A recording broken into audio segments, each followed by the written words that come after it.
नमस्कार दोस्तों, एक समय की बात है। भगवान बुद्ध अपने शिष्यों को उपदेश दे रहे थे। तब उनके किसी शिष्य ने उनसे यह 3 सवाल किए। पहला, कौन किसके भाग्य का खाता है? दूसरा, संसार का सबसे बड़ा बलवान कौन है? तीसरा, जो अपनी बात से मुकर जाता है उसका अंत में क्या अंजाम होता है? गौतम बुद्ध कहते हैं, तुम्हारे यह तीनों ही प्रश्न बहुत ही महत्वपूर्ण है, क्योंकि इन तीनों प्रश्नों के उत्तर हर मनुष्य को जानना जरूरी होता है। इसलिए मैं तुमको यह कहानी सुनाता हूँ। उस कहानी में तुमको तुम्हारे इन तीनों प्रश्नों के जवाब मिल जाएंगे। कृपया तुम कहानी को ध्यान लगाकर सुनना। एक जंगल में एक विशाल बरगद का पेड़ था। उस पेड़ पर एक बाज पक्षी रहता था। उस बरगद से थोड़ी ही दूर पर एक बिल था। उस बिल में एक सर्प रहता था। फिर एक दिन जैसे ही सर्प बिल से बाहर निकलने लगा, तो उस सर्प को वह बाज पक्षी देख रहा था। जब सर्प बिल से बाहर निकलने लगा, तो उसी समय बाज सर्प पर झपटा, परंतु सर्प अपने बिल से अधिक बाहर नहीं निकला था, इसलिए वह वापस बिल में चला गया। फिर थोड़ी देर बाद सर्प ने अपना मुंह बिल से बाहर निकाला और देखने लगा कि बाज पक्षी यहीं पर है या कहीं पर चला गया। फिर वह बाज पक्षी दोबारा उस सर्प पर झपटा, परंतु वह फिर से वापस अपने बिल के अंदर छुप गया। जैसे ही सर्प अपने बिल से बाहर निकलने का प्रयास करता, तो बाज उस पर हमला करता और उसे उठाकर ले जाने की कोशिश करता। बाज मन में सोच रहा था कि जब भी तू बाहर निकलेगा तो मैं तुझे अपना भोजन बना लूंगा, और सर्प उस बाज के डर से बिल में छुपा रहता है। जब सर्प को उस बिल में रहते हुए काफी समय हो जाता है, तो सर्प मन में विचार करने लगता है कि यदि राजा विक्रम कहीं से आ जाए तो वह दूसरों के कष्टों का हरण करते हैं, और राजा विक्रम ही ऐसे हैं जो मुझे इस बात से बचा सकते हैं। तो राजा विक्रम को याद करता हुआ सर्प उस बिल में छुपा रहता है, और जो भी उस मार्ग से निकल कर जाता तो उसे सर्प कहता कि भाई, कोई मेरी बात राजा विक्रम तक पहुंचा दो, या मुझे राजा विक्रम से मिला दो, तो मैं उसका जीवन भर एहसानमंद रहूंगा। फिर एक दिन राजा विक्रम, जो दूसरों के दुखों को दूर करते थे, वह जंगल में जा रहे थे और उसी मार्ग से निकल कर जा रहे थे। तभी सर्प को पता चला कि रास्ते से कोई जा रहा हो, तो वह सर्प बिल के अंदर से ही कहने लगा, भाई, कोई मुझे राजा विक्रम से मिला दे तो मैं उसका जीवन भर एहसानमंद रहूंगा।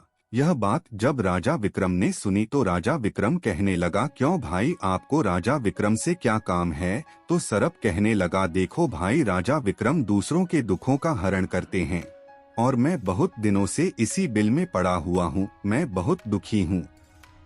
यदि मैं इस बिल से बाहर निकलता हूँ तो इस वृक्ष पर एक बाज पक्षी का निवास है। वह बाज मुझ पर उसी समय हमला करता है, इसलिए मैं इस बिल से बाहर नहीं निकलता हूँ और ना ही मुझे कुछ खाने को मिलता है।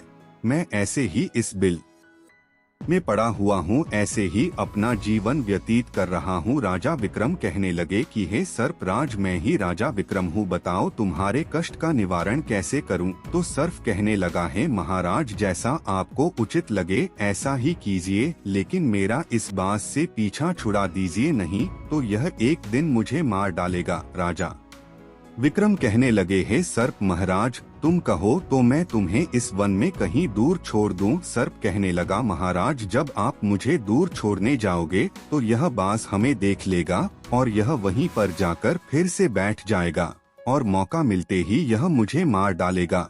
राजन, आप मुझे कुछ समय के लिए आपके अंदर में बिठा लीजिए, आप पेट में बैठने के लिए मुझे स्थान दे दीजिए।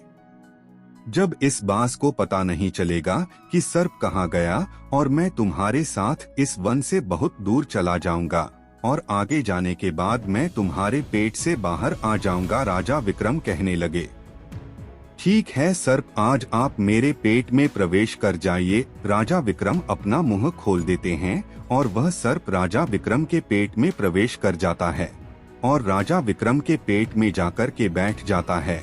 जब राजा विक्रम वन में आगे गए और आगे काफी दूर पहुंचने के बाद उस सर्प से कहने लगे कि हे नागराज, अब आप मेरे पेट से बाहर आ जाइए। अब यह सुनसान वन है, इसमें कोई बाज आपको परेशान नहीं करेगा।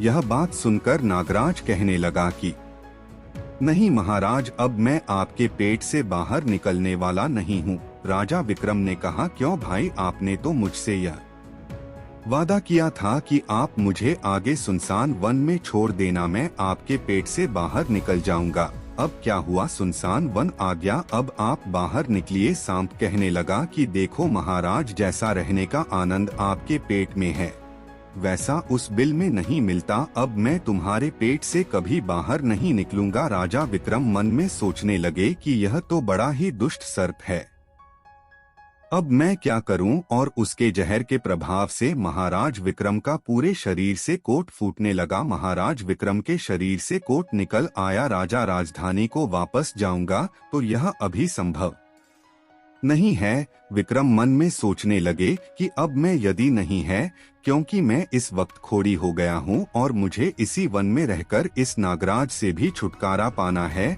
यह सोचकर महाराज विक्रम एक पेड़ के नीचे झोपड़ी बनाकर सो जाते हैं। उनके शरीर से लार टपकने लगा और बदबू आने लगी, जो कि सर्प का जहर था। सर्प कुंडली मारकर राज विक्रम के पेट में बैठा हुआ था। राजा विक्रम उस वन में पड़ी हुई एक कोड़ी की हालत में है। अब इधर उन्हीं के समय एक प्रसिद्ध जनपद था श्रावस्ती, और श्रावस्ती नगरी के महाराजा थे ताम्रध्वज। महाराज ताम्रध्वज के 3 पुत्रियां थी और राजा ताम्रध्वज बड़ा अहंकारी और बड़ा ही अभिमानी राजा था।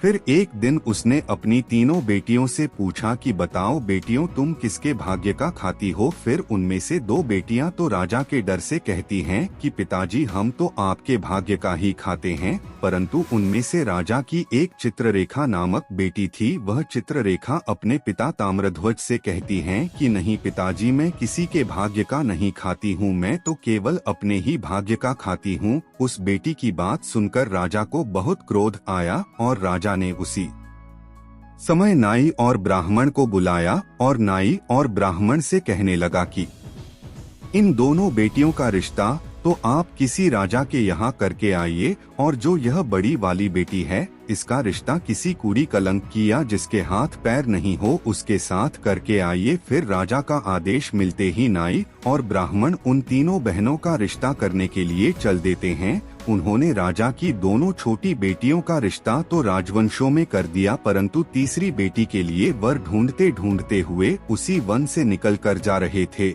जिस वन में राजा विक्रम अपनी झोपड़ी में कोड़ी के रूप में पड़े हुए थे। उनके शरीर से कोड़ बह रहा था तो राजा विक्रम को देखकर नाई और ब्राह्मण आपस में कहने लगे कि इससे अच्छा तो कोई व्यक्ति हमें नहीं मिलेगा, इसलिए इसके साथ ही राजा की लड़की का संबंध करके चलते हैं। फिर राजा विक्रम के साथ नाई और ब्राह्मण ने राजा ताम्रध्वज की लड़की चित्ररेखा का विवाह तय कर दिया, और राजा ने भी बहुत जल्दी ही चित्रलेखा को उस वन में ले जाकर कि वहीं उस खड़ी राजा विक्रम के साथ उसका विवाह संपन्न कर दिया। राजा विक्रम जैसे महापराक्रमी राजा समय की चपेट में आ गए और एक कूड़ी का जीवन गुजार कर रहे थे।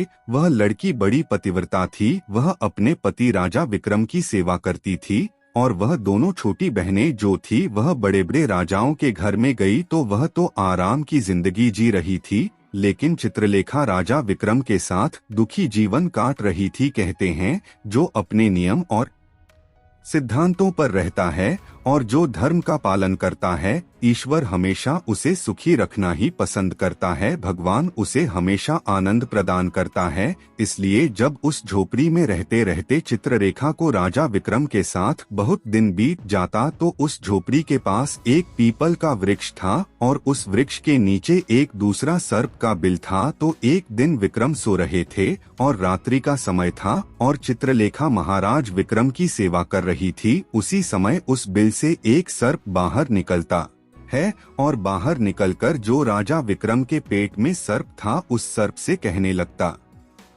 है, अरे दुष्ट, अपने वचन से मुकर गया। तूने तो महाराज विक्रम से कहा था कि मैं दूर वन में जाकर तुम्हारे पीठ से बाहर निकल जाऊंगा और तो ऐसे परोपकारी राजा के पीठ में जाग करके बैठ गया। तुम्हारे जहर के कारण राजा के पूरे शरीर से कोट निकल आया। अरे तुझे शर्म नहीं आई कि तूने कितना गलत काम किया है? क्योंकि इतने समय में राजा विक्रम न जाने कितने ही जीवों का दुख दूर करते। वह सिर्फ आगे कहता है, यदि कोई सुन रहा हो तो मैं तेरे मरने का उपाय बताता हूँ। यदि कोई गंगा जल ला करके इस राजा को पिला दे तो तुम जाएगा। वह दूसरे सर्प से कहने लगा कि तेरे जैसा भी मैंने कभी नहीं देखा। धन के खजाने पर कुंडली मारकर बैठा है। यदि यह धन मानव समुदाय के कल्याण के लिए लगाया जाता तो इससे ना जाने कितने मानवों का भला होता। मैं भी तेरे मरने का उपाय बताता हूँ। यदि कोई सुन रहा हो तो कोई पीपा तेल गर्म करके तेरे बिल में डाल दे तो उसी समय तो नष्ट हो जाएगा। और इस बिल वाले स्थान की खुदाई करेगा तो यहाँ पर अपार धन संपत्ति निकलेगी। उस बात को चित्रलेखा बड़े ध्यान से सुन रही थी। चित्रलेखा ने मन में विचार आया, यह राजा विक्रम है और इनके पेट में एक सर्प बैठा। उसी समय 100 टुकड़े हो जाएंगे और मल के रास्ते से बाहर निकल जाएगा। अब राजा के पेट के अंदर बैठा हुआ जो हुआ है, इस कारण महाराज के शरीर से कोढ़ निकल रहा है। तो वह बेचारी चित्ररेखा एक आर्षी के आश्रम पर पहुंचती है और उन आर्षी से अनुरोध करती है कि महात्मा मुझे एक गिलास गंगाजल की आवश्यकता है। आर्षी ने कहा, बे तुम कौन हो और गंगाजल का क्या करेगी? तो वह चित्ररेखा कहने लगी है, मुनिवर मैं राजा तमध्वज की बेटी चित्ररेखा हूँ और मेरे पति के लिए मुझे दवा के रूप में गंगाजल चाहिए। उस आर्षी ने उसे एक गिलास गंगाजल दे दिया। अब चित्ररेखा गंगाजल लेकर जल्दी ही महाराज विक्रम के पास पहुंच गई और पहुंचकर महाराज विक्रम से कहने लगे कि महाराज यह दवाई है आपके कोढ़ को सही करने के लिए, आप इसे ग्रहण कीजिए। राजा विक्रम उस गंगाजल को पी गए और जैसे ही राजा विक्रम ने उस गंगाजल का पान किया तो उस सर्प के उसी समय 100 टुकड़े हो गए। जो पेट में था वह सर्प नष्ट हो गया। वह धीरे धीरे राजा के शरीर से मल के रास्ते से बाहर निकल आया। अब तो राजा का कोट धीरे धीरे सही होने लगा और कुछ ही दिनों में राजा का कोट बिल्कुल सही हो गया। राजा का पूरा उपचार हो गया। राजा पहले की तरह स्वस्थ हो गए। अब राजा विक्रम से चित्ररेखा कहने लगी है, महाराज मैं एक स्त्री हूँ, इस शहर में नहीं जा सकती हूँ। आप शहर में जाइए और एक पीपा तेल का लेकर आ जाए। राजा विक्रम कहने लगे कि चित्ररेखा उस तेल का तुम क्या करोगी? चित्ररेखा ने कहा, महाराज आप पहले तेल का पीपा लेकर आइए, फिर मैं आपको बताऊंगी। फिर चित्ररेखा की बात सुनकर राजा विक्रम बाजार में जाते हैं और वहाँ से एक पीपा तेल का लेकर हैं। फिर चित्ररेखा वहां आग जलाती है और उस आग पर उस तेल को गर्म करती है और गर्म करके उस सर्प के बिल में खाली कर देती है। जैसे ही उस बिल में वह गर्म तेल डाला गया तो सर्प की मृत्यु हो गई। राजा विक्रम से चित्ररेखा कहने लगी कि महाराज स्थान को खोद दीजिए। फिर राजा विक्रम ने जब उस स्थान की खुदाई की तो वहां से अपार धन संपत्ति निकाली। चित्ररेखा कहने लगी, महाराज देखिए मैं जानती हूँ कि आप जय नरेश राजा विक्रम है,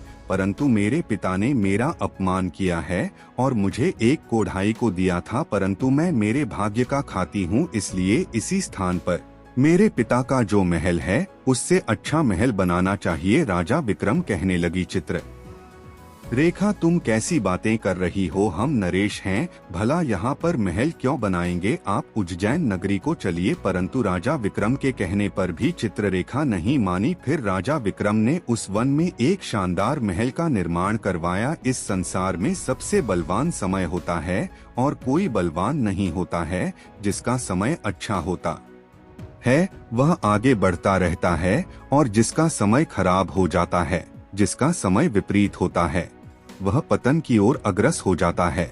राजा ताम्रध्वज पर एक दूसरा राजा आक्रमण कर देता है और उस आक्रमण में तमध्वज पराजित हो जाता है और राज अपने परिवार हित प्राण बचाने के लिए उसी वन में पहुंच जाता है। जब वन में राजा भूखा प्यासा भटक रहा था, फटे हुए वस्त्र और भूख से पीड़ित और प्यास से राजा का गला सूखा जा रहा था, तो राजा घूमते घूमते उस चित्ररेखा और राजा विक्रम के महल के नजदीक से गुजरता है।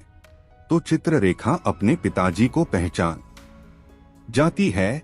चित्ररेखा ने अपने एक सेवक को भेजा और सेवक भेजकर महाराज ताम्रध्वज, जो कि एक फटी हुई हाल में थे, उनके पास वस्त्र नहीं थे, उन्हें बुलवाया। ताम्रध्वज ने सोचा कि यह ना जाने कौन है और हमें क्यों बुला रही है। जब राजा ताम्रध्वज उस लड़की के पास पहुँचे तो लड़की को पहचान लिया। चित्ररेखा ताम्रध्वज से कहने लगी कि पिताजी, मैं वही चित्ररेखा हूँ और मैं आपसे यह कहती थी कि मैं मेरे भाग्य का खाती हूँ। देखिए, मैं मेरे ही भाग्य का खाती हूँ, आपके भाग्य का नहीं खाती हूँ। आपने ने मुझे एक कुड़ी को दिया था, परंतु मेरे भाग्य में तो एक सम्राट लिखा था। देखिए पिताजी, मैं उज्जैन नरेश राजा विक्रम की पत्नी हूँ। राजा ताम्रध्वज मन में विचार करता है और अपनी उस लड़की से अपने अपराध के लिए क्षमा मांगता है। इस संसार में सबसे बड़ा बलवान समय है और हर कोई व्यक्ति किसी दूसरे के भाग्य का नहीं खाता है। हर कोई यह सोचता है कि यह मेरे भाग्य का खा रहा है। नहीं, कोई किसी के भाग का नहीं खाता है। जो कोई खाता है वह अपने भाग्य का ही खाता है। हर दाने दाने पर खाने वाले का नाम होता है। आप यह ना सोचे कि हम किसी को खिला रहे हैं। आप किसी को खिलाने वाले कौन होते हैं? इस संसार को खिलाने वाला तो एक ही है और वह है भगवान शिव शंकर। जो अपनी बात से मुकर जाता है उसका अंत वही होता है जो राजा विक्रम के पेट में बैठे हुए उस सर्प का हुआ था। अंततः वह विनाश को प्राप्त होता है। हमेशा सत्य की ही जीत होती है और अधर्मी, अत्याचारी और पापियों का अंत होता है। इस तरीके से राजा विक्रम और उसकी पत्नी चित्ररेखा ने राजा ताम्रध्वज का बड़ा स्वागत किया। वह राजा विक्रम महाराज ताम्रध्वज को अपने साथ उज्जैन ले आए और में राजा विक्रम ने अपनी सेना राजा ताम्रध्वज के साथ भेजी और जिस राजा ने ताम्रध्वज को पराजित किया था उससे अपना राज्य वापस पा लिया। जिसकी किस्मत अच्छी होती है, जिसके कर्म अच्छे होते हैं, उसे ईश्वर कहीं ना कहीं से देता है। हम और तुम तो अपने परिवार का पालन करने में भी हिचक जाते हैं, लेकिन इस संसार का पालन करने वाले को देखिए, वह पूरे संसार का हर जीव जंतुओं का ध्यान रखता है। वीडियो अगर पसंद आया हो तो वीडियो को लाइक और चैनल को सब्सक्राइब करें। बेल आइकन दबा ले और अपने दोस्तों के साथ शेयर करें। धन्यवाद और कमेंट करके बताएं वीडियो कैसी लगी। हमें आपके सपोर्ट की बहुत आवश्यकता है। धन्यवाद।